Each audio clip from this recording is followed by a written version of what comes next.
Assalomu alaykum, hurmatli yurtdoshlar, hurmatli sportsevar do'stlar. Sizlar bilan har doimgidek men Jafar. Sizlar Eurozil futbol kanalidasiz. Do'stlar, mana yangi haftani ham boshlab oldik. Bugun eslatib o'tmoqchi edim. Bugun O'zbekiston Super Ligasining navbatdagi 21-turi bo'lib o'tadi. Unga ko'ra bugun 3ta o'yin, hozirda 3ta o'yin bo'lmoqda, уже boshlanib ketdi. Bilmadim, Super Liga boshlari nimaga bunaqa o'yinlarni ertalabdan qo'yishyordi. Misol uchun dushanba ish kuni, menimcha nabarot sal kechroq qo'yganda muxlislar ham kirardi. Bilmadim nimaga bunaqa qilishdi. Shu turning hamma o'yinlari ertalab soat O'zbekiston vaqti bilan 11 dan boshlanyapti.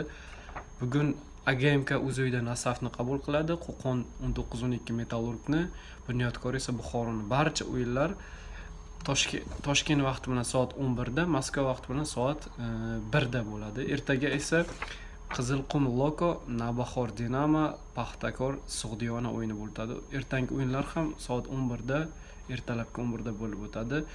Indinga chorshanba kuni esa Andijon Surxon o'yini bilan 21-tur o'z yakuniga yetadi. Shu o'rinda do'stlar, bir yangilikni aytib o'tib ketmoqchi edim. Esingizda bo'lsa, Samarqandning Dinamo klubi murabbiyligidan Davron Fayziyev ketdi. Ya'ni u o'zi iste'fo so'radi. Bundan oldin ham so'ragan edi.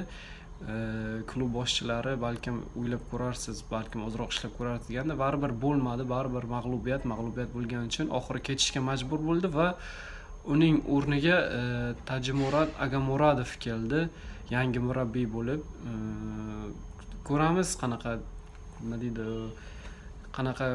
o'yin ko'rsatadi bu murabbiy qo'l ostida jamoa.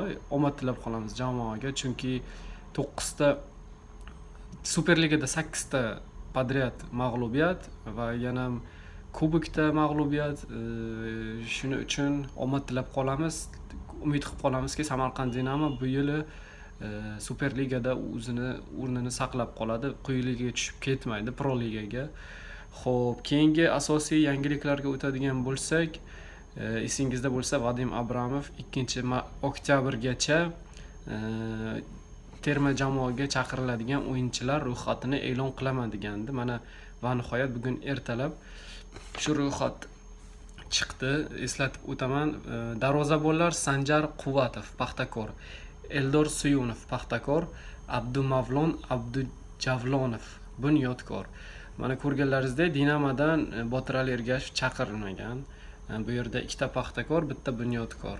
Himoyachilar Yegor Krimets Paxtakor, Rustam Ashurmatov Guanzhou Koreya, Umar Eshmurodov Nasaf, Islom To'xtaxo'jayev Lokomotiv, Sharof Muhiddinov Nasaf, Farruh Sayfiyev Paxtakor, Dilshod Ahmadaliyev Bunyodkor, Hoji Akbar Alijonov Paxtakor va Akbar Ismatullayev Metallurg. Ko'rib turibsizlar, bu yerda Nasaf, Lokomotiv, Nasaf, Paxtakor, Bunyodkor, Paxtakor Metallurgdan ham bir o'yinchi olingan.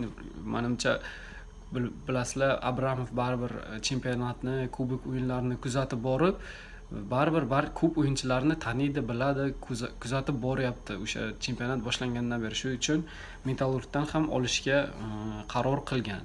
Xo'p, yarim himoyachilar, bu yerda juda ham ko'p yarim himoyachilar chaqirilgan. Keyin o'qib o'tay avval.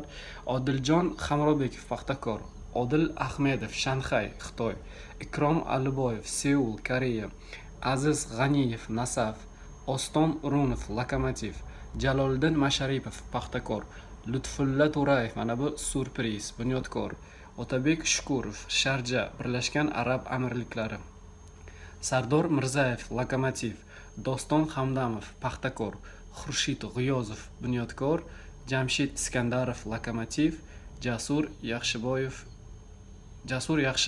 AGMK. Mana Jamshid Iskandarov, bilmadim nimaga chaqirildi.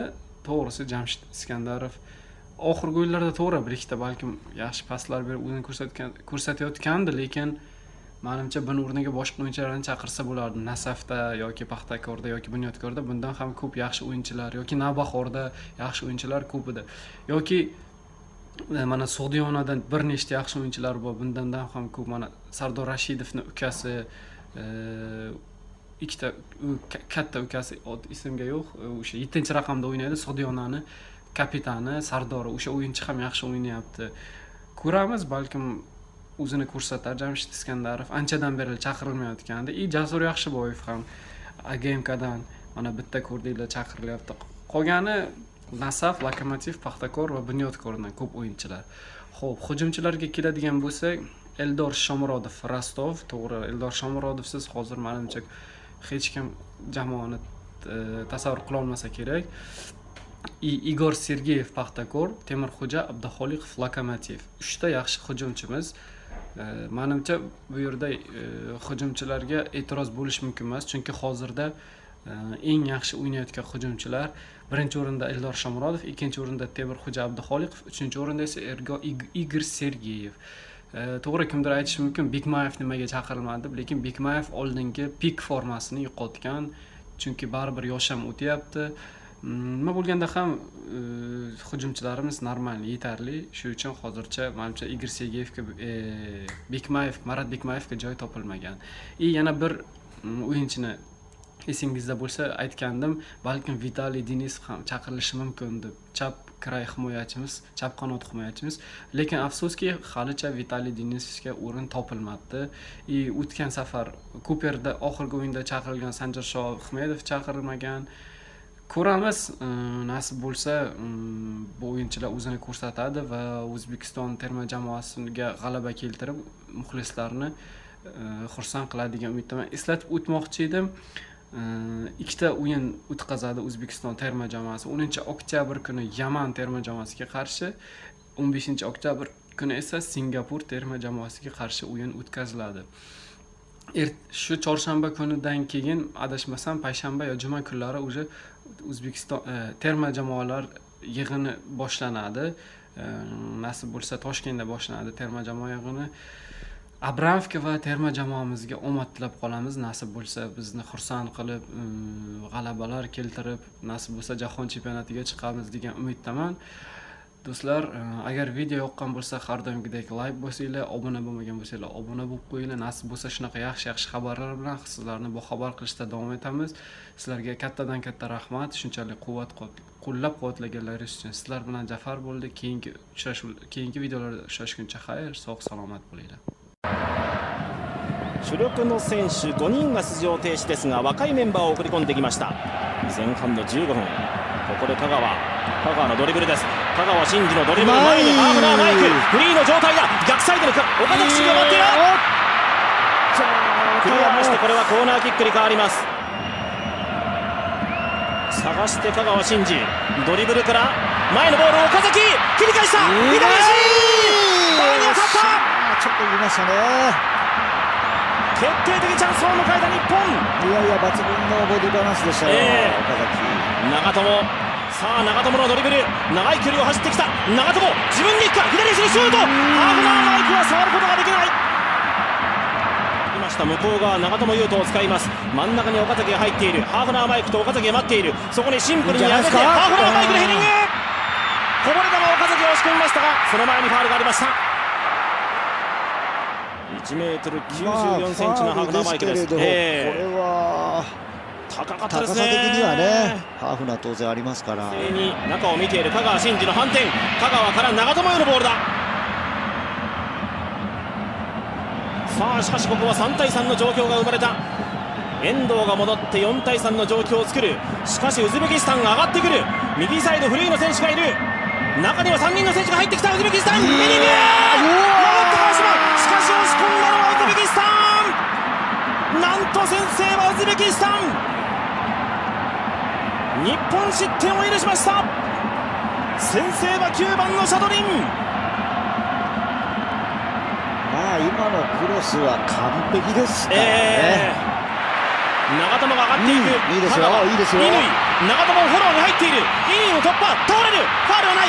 岡崎突破から乾、香川、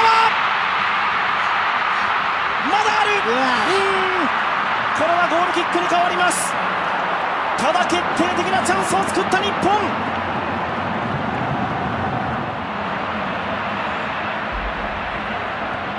ロスタイム1分30秒経過。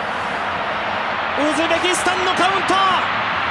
ハサロフ、です。この後ここは川島止めました。あとは気持ちでゴールを奪いに行く乾から香